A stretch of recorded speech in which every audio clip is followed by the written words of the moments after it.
In this video, I'll be looking at a number of the most controversial LEGO sets, such as sets that got details wrong, sets that were too expensive, or even changes to entire themes that caused a lot of controversy. So what's up LEGO fans, it's LEGO Man Cam, and let's jump straight into it by discussing the UCS Republic gunship. First released in 2021, this set was actually the winner of a fan vote for the next Ultimate Collector Series set, and was one of very few prequel UCS sets at the time. This set was controversial because of a few reasons. First was the poor minifigure selection, giving us just Mace Windu and a yellow Phase 1 clone that LEGO stated could just double as a pilot, even though they look nothing alike. Both these figures were then re-released later the next year, with Mace Windu even actually getting an upgrade, but LEGO then also went ahead and used the wrong logo on the box for the set, which seemed pretty lazy.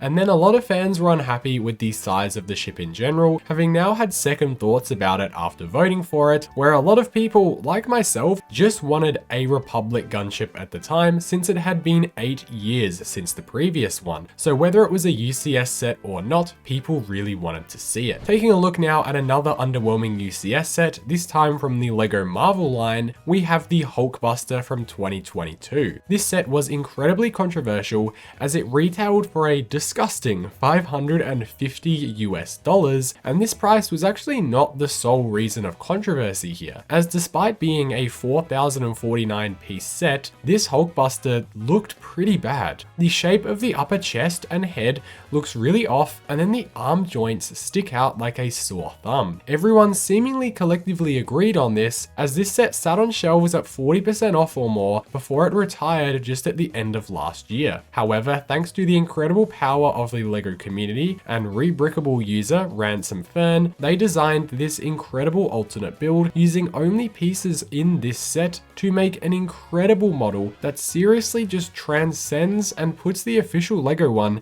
to shame. There is another set like this one that we'll be discussing later on in the video, but as we move to the next set, this one isn't as pricey as Hulkbuster, but is actually included as a gift with purchase with another huge set, that being the Lord of the Rings Smeagol and Deagle, which was included with the Shire if you purchased it earlier this year. This set is controversial not for the product itself, but from the source material that the set is actually depicting, where in Lord of the Rings, this scene is incredibly graphic, as Smeagol and Deagle find the ring while fishing, but as the ring begins to corrupt Smeagol, he literally fights Deagle for it, eventually killing him by choking him out in cold blood. This is a pretty graphic scene for LEGO to be directly referencing in a set, but I guess at least it is 18+. Instead of looking at a set now, let's look at an entire theme that has been controversial since its very inception, this being LEGO Mario. This theme was one of the biggest launches ever back in 2020, but LEGO controversially decided to not make minifigures for this theme, but instead create an electronic character of Mario, Luigi, and Peach, with all the other characters and villains being entirely brick built. The electronic part seemed fun, however so many Mario fans were wishing for minifigures, as it seemed like Mario and Luigi at least could be translated into minifigure form relatively easily. Flipping back over to LEGO Star Wars now, in 2018 LEGO released their second wave of Last Jedi sets in January, which in and of itself is already a very controversial Star Wars movie, but this set itself was controversial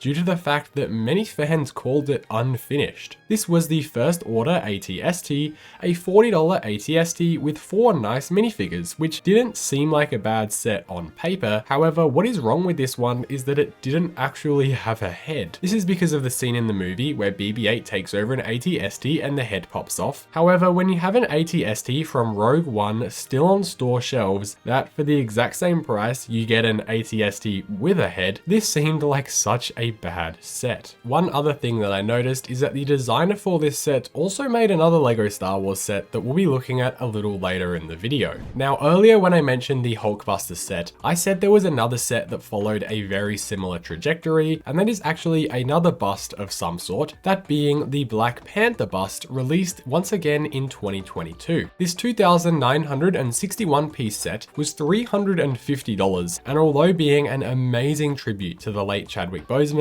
this set was really just controversial on a whole nother level. This was one of the first busts we'd seen from LEGO in a while, well, and at such a high price point, it just did not deliver. However, once again, the GOAT Ransom Fern came in and made a rebrickable of this set, which uses only pieces from the set to build this insane looking build that actually gives you a whole torso as well, rather than just a weird neck and head and hands. It's genuinely really surprising to me how the pieces from this official LEGO set could be turned into something so much better, but I guess that's why this set also ended up on crazy clearance all throughout its lifespan. As I didn't mention earlier, this is actually a part 2 where you can find the first part linked in the description, where I looked at a bunch of other controversial LEGO sets. However, while the Black Panther set had a short lifespan, the LEGO Ninjago theme is a theme that has undoubtedly had the biggest impact on LEGO in the last 15 years as an original LEGO theme. Despite still being a top-notch theme today, with banger sets and TV show seasons every year, except for Dragon's Rising Season 3, that season was pretty lame in my opinion.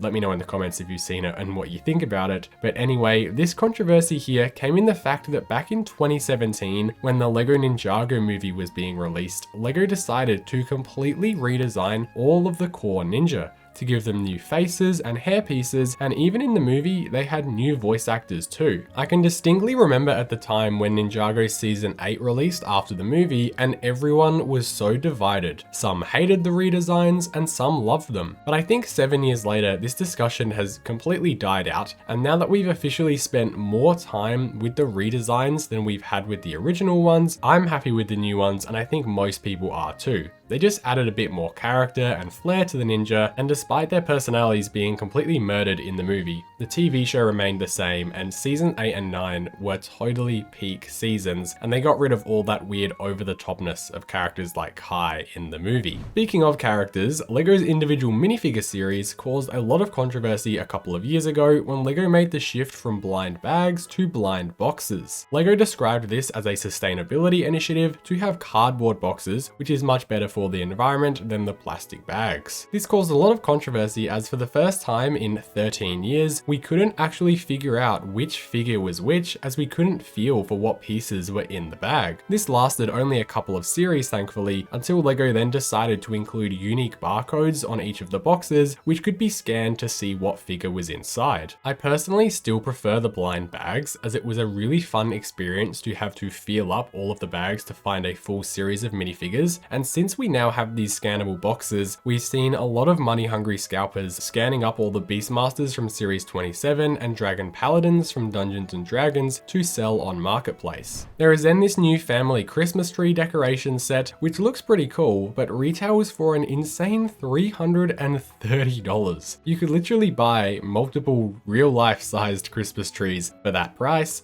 or at least one like real Christmas tree and a full slate of decorations. To me, this tree kind of represents a lot of what's wrong with modern LEGO at the moment, as the sets they're producing across the board are typically pretty cool, they look great, but they're all just getting so huge and expensive that I just cannot see any family spending $330 on a simple LEGO Christmas tree unless they're millionaires or billionaires. This last controversy to cover is one that I'm sure you all know about, but this is of course the brand new UCS LEGO Death Star, which actually isn't released yet, but fans have made their voices heard tenfold ever since this set was revealed. Why is it so controversial? Well, it's got pretty lackluster minifigures, missing a lot of details they've had in the past. There's over 50 stickers in the set, a pretty lame gift with purchase, and the set is an eye-watering $1,000. I'm really excited, but also kind of nervous for this set to come out, so that we can see how many people are actually going to pick this one up, as I genuinely think we could have another Hulkbuster or Black Panther bust situation where we find a set that lives on clearance. So with all that being said, those are some more of the most controversial LEGO sets, and just LEGO decisions in general. Make sure to check out part 1 as well if you haven't seen it, and comment any other sets you'd like me to talk about in a part 3. Otherwise, I'll see you in the next one.